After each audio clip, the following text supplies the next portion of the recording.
From student leader to Shivajinagar MLA and now the chairman of the Greater Bengaluru Authority, Rizwan Arshad opens up like never before. Shivajinagar was considered to be a place where there is no rule of law. A lot of anti-social elements have their activities. Now we have proved that it is not like that. In this exclusive conversation with Daily Salar Digital, he talks about why the GBA will be a game changer, slams the centre's Hindi push and raises strong concerns about southern states' political future. So I don't believe that one language should be imposed. He also speaks on the corruption, Congress guarantees and why Bangalore Central remains a tough nut to crack for the Congress party. How many assurances he and Mr. Modi has made to this country? On every occasion it has turned out to be false. They are known habitual liars. Don't miss this powerful and candid interview of Salar UpClose. Let's go. Thank you for doing this with Daily Salar Digital, sir. And to start off, can you just give a little bit of a brief about your journey from student activist to becoming an MLA of Shivajinagar? I've started from my student days. Student Union Politics, NSUI, then Youth Congress, and then Congress party gave me this opportunity to contest elections, and people of Shivajinagar has made me whatever I am today with their MLA. So a long journey, in brief, I would like to say. After months of deliberation and thinking over the Greater Bengaluru, now it is coming to the cabinet review meeting. So what improvement will it bring to the administration of the GBS? See, next week we would be coming out with the boundaries of the new corporations. So there will be a lot of difference in the administrative mechanism and structures we have now created through the Greater Bangalore Governments Act. Instead of one large corporation, there will be multiple smaller corporations which will be empowered or which will be autonomous and which will be decentralized. Yes. Right? So when you have an empowered corporation which is decentralized, it will be nearing the administration will be near to the people, and they can understand the needs of the people, needs of the area, and they can plan it better and execute things much better than how it is being done through BBMP now. So definitely it will be a game changer for Bangalore's development. That much confidence I have. Recently there was a meeting and opposition was missing from the meeting. Yesterday, DK Shrimal also said that Then the opposition is not supposed to be there. not supposed to be there. Yeah. But they have been opposing it, saying that it's a betrayal to the Kannadigas, and because it's a GBA, there will be non-Kannadigas who will come into the top That position. phase is over now because when the joint legislative committee was formed to review this act, review this bill, even BJP members were there. And then post that, they might have opposed it politically through through the party, but individually, almost everyone has supported it. And after the governor gave assent to the bill, we had called a meeting of all the opposition leaders. They had come there in Vidhan Sabha. We had a discussion, and we have taken care of their suggestions also. We have integrated everything into this bill, and now this bill is more or less everybody's supporting. Now it is an act, so it's like everybody more or less has supported this act, and we are going to implement it now. It's already in effect, but the new corporation boundaries were supposed to get finalized by next week. It would go to cabinet and. Okay. So talking about, as we spoke about the benefits of the act, the GBA, but there's an alleged rift between CM and DCM, and it has been cited that there's been a lack of funding to the constituencies because of that rift. Do you think that will affect the governance of GBA because of these kind of rifts? That has nothing to do with this. This act is a futuristic act for Bangalore's development, to take care of Bangalore's needs, to understand new challenges Bangalore will face, to address the aspirations of Bangaloreans. This is something which is created irrespective of who is in power or who is not. Right? So this is an administrative structure and a new model of urban governance we have introduced. So political issues, political differences, political challenges are part of democracy. But when you have a robust structure to take care of Bangalore's needs, it doesn't matter what political issues are going on or what political challenges we are facing. Apart from GBA, because of this rift generally, like there are senior members of Congress who have said that, there's been a lack of funding, there's been corruption because of that, because of this rift as well, and there are other things also.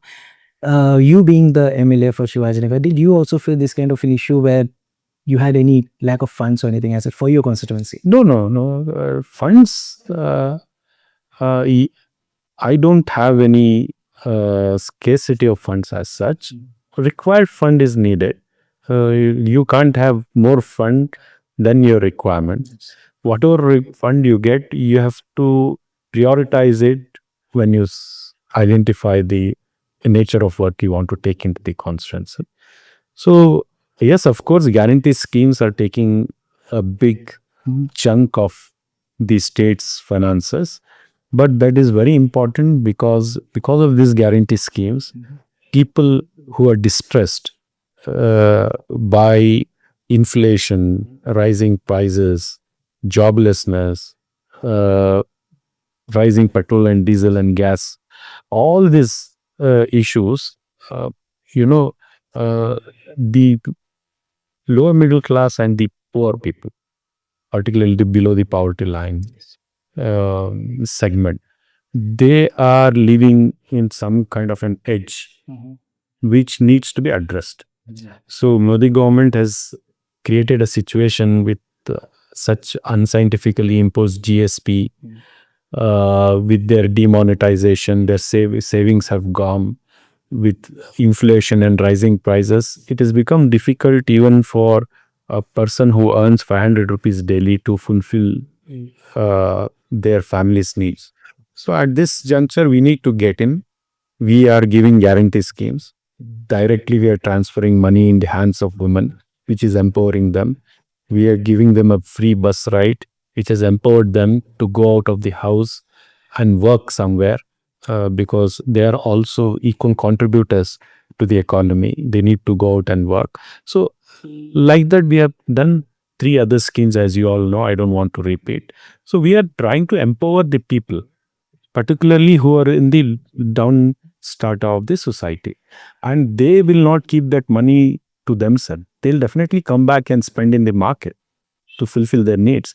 And whenever there is transactions happening through taxes, the state government gets back that money, right? It is in a way empower them and also get your money back. But that's the scheme we are running. And we can, arguments can be both sides. Without guarantee, we would have got 50,000 crores extra for development. But our government, in our budgetary allocation, we have allocated 82,000 crores for the capital investment, for the developmental works. This is in average more than what the central government has done in their budget. So, more than the central government's percentage, how would have increased? We have increased more than that. It's in our last budget to this budget. Almost it's been like 6 years in Shivajinagar, you being the MLA. So what milestones can you recognize, like, what milestones you have achieved here in Shivajinagar? I think it is better if the people of the constituency talk. I can count a number of things, but fundamentally we have changed the way Shivajinagar used to be from last many decades. Right, Shivajinagar was considered to be a place where there is no rule of law, which we have proved that this is not like that. A place where a lot of antisocial elements have their activities. Now we have proved that it is not like that.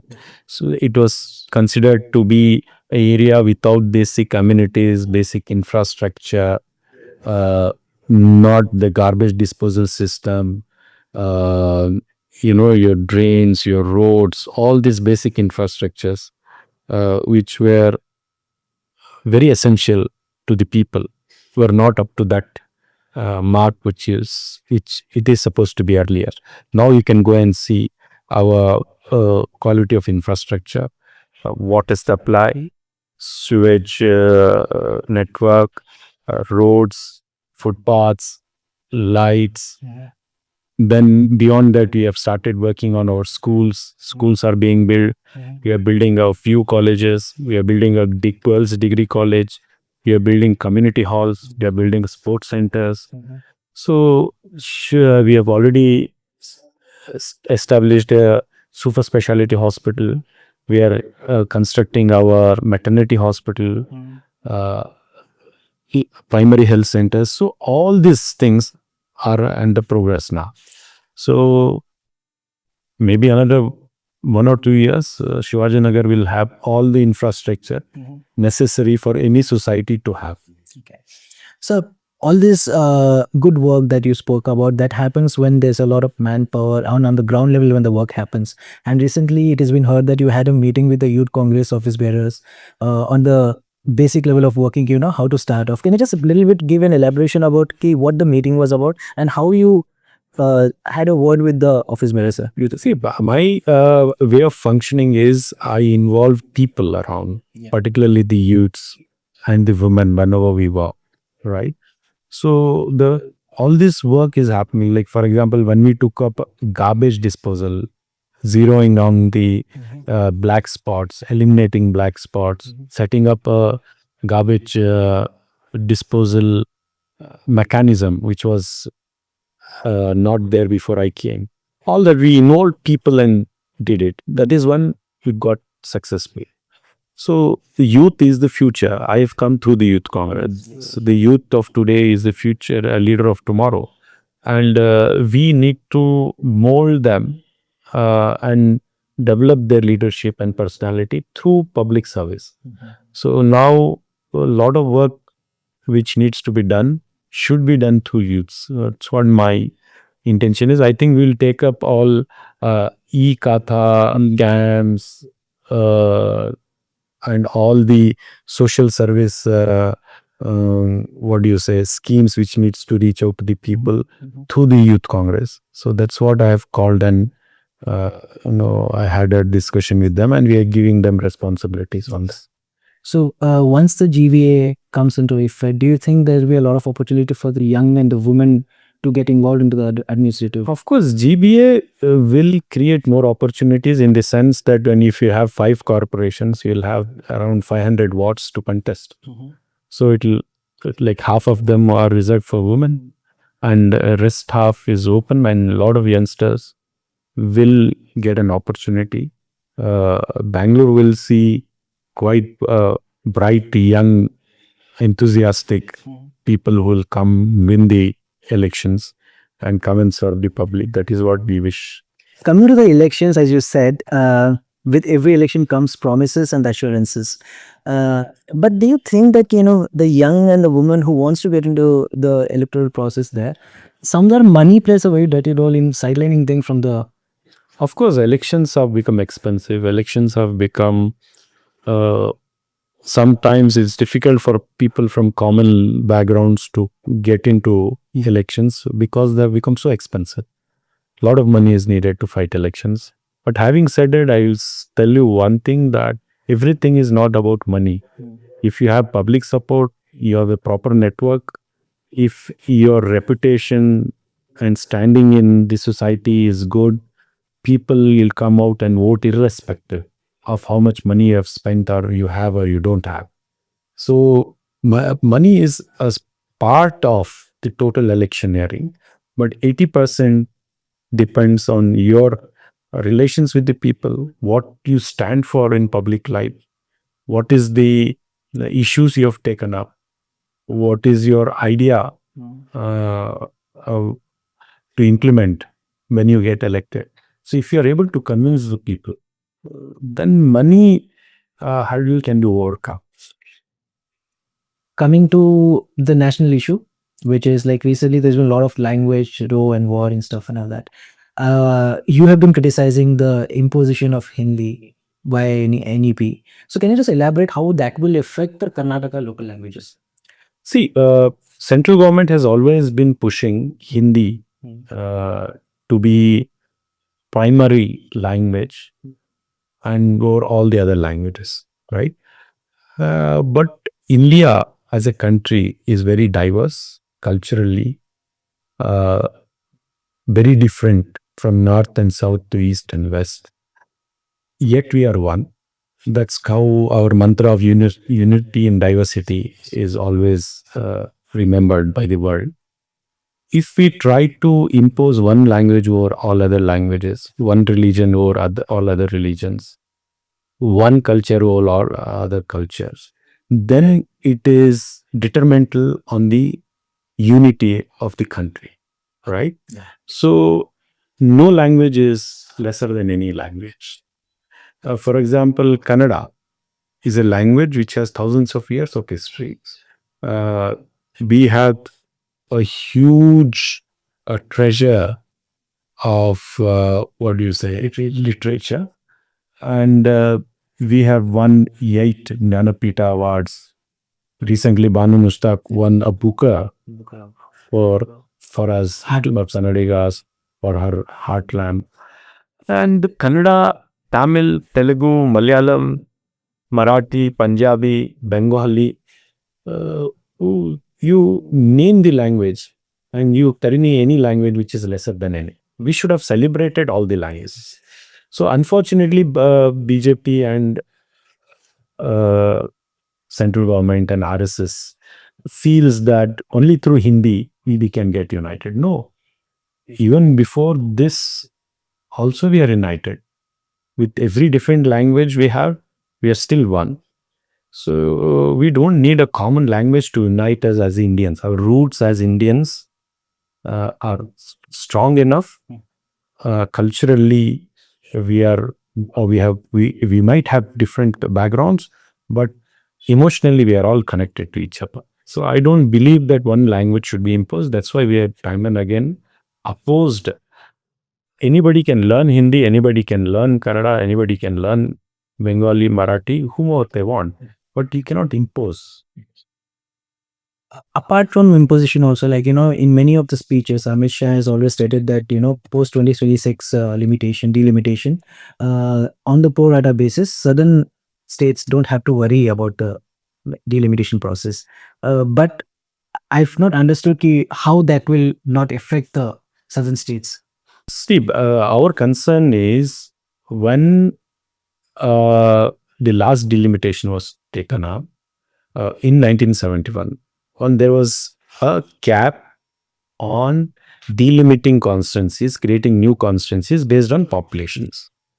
And in the whole process of last 30, 40 years, uh, population control measures were introduced and southern states dutifully obeyed that, brought our total fertility rate down significantly, and now we are currently standing at 1.6 to 1.7, right? Whereas the northern states, without caring for the population growth, they went ahead and still their population growth is 3.1 to 2.8, an average, what I understand. So the states which adhered to the population control policy are being penalized today and saying that you have less population, so you should get lesser number of seats in parliament in the parliament. So if we have followed the law, obeyed the law, in the interest of the country, we have restricted ourselves to having lesser children. Then if our representation in parliament goes down because we were following the law, then what happens to our voice in the parliament? What happens to our bargaining capacity in the parliament? What happens when our bargaining capacity is not there, voice is not there, or weakened? We today as such, we are losing out on many things. We are just taxpayer states, then getting what we get, what we should get from the state. Our dues are not being given to us. What happens tomorrow is the question. Now, Mr. Amit Shah, as you said, has assured. Can we take Mr. Amit Shah's word on face value? How many assurances he and Mr. Modi has made to this country? On every occasion, it has turned out to be false. They are known habitual liars, which we have seen, and they cannot be taken seriously. We need to protest. We need to make it very strongly, the message has to be sent that southern states will not accept this, right? And that we are going to do until they understand. It's not about their assurance. It is not that they're doing some favor on us. It is a natural justice that when we have followed the law, we should not be penalized for being right. That is what we are talking. So, Congress came into power in 2023 with a promise that they will eradicate the local issues, communalism, corruption. But do you think the problem is still yet there, present scenario also? And how do you make of that, sir? See, it will be there. It cannot be overnight. Night we can't eradicate corruption. Overnight we can't eradicate communal uh, ideologies and their after effects on society. It takes little bit time, but we are at it. We will definitely, like what was the situation when BJP was in power? We all know. Every other day, the government which is supposed to protect and take care and balance equations in the society itself had become an aggressor against our rights. They itself had become an agency to uh, disturb communal, fabric in the society. So today, our government, I can proudly say that we stand for equality, we stand for secularism, we stand for uniting people, we stand against any sort of discrimination against anybody, whether it is a majority community, minority, Dalits, backwards, whomever. So our government is a government it believes in social justice. So our policies, our programs, all are witness to all of this. So it will take time, but we will do the job. Since 2009, BJP has been in a stronghold in Bangalore Central, and Congress has not been able to make a breakthrough in Bangalore Central. What would be the major reason for that, sir? The reasons are many. I don't want to go too deep into it. There are other political issues as well. We have tried our level best. I have contested twice as a candidate. And this time, Mr. Mansoor Ali Khan was the candidate. He came very close. So 30,000 is not a big number in parliament election. So he took a lot of vote. He got a lot of support, but we could not make it. It was very unfortunate. In coming days, I think people like Mansoor, myself, all the youngsters should work hard uh, and and try to change this. And I'm confident in next coming round of elections, whenever it happens in 2029, we will snatch this seat from the BJP. During the campaigns, it was also promised that the IMA victims will get all their dues paid back. But we think that till now, not many have got uh, the dues. How long practically do you think it will take them to? See, I'll tell you one thing. I have never said you'll get all your dues. I am someone in public life, when I commit something, I commit with lot of, and when I'm conscious enough that, and I have all the statistics, understanding of the issue, only then I commit. We have said we will fight out to get justice for that. And I'm also happy to share that IMA scam is the only scam in the history of this country where some dues at least went to the victim, right? The process of uh, recovering their lost money, although the whole money would not be recovered, but the process was set in motion. Uh, uh, what do you say?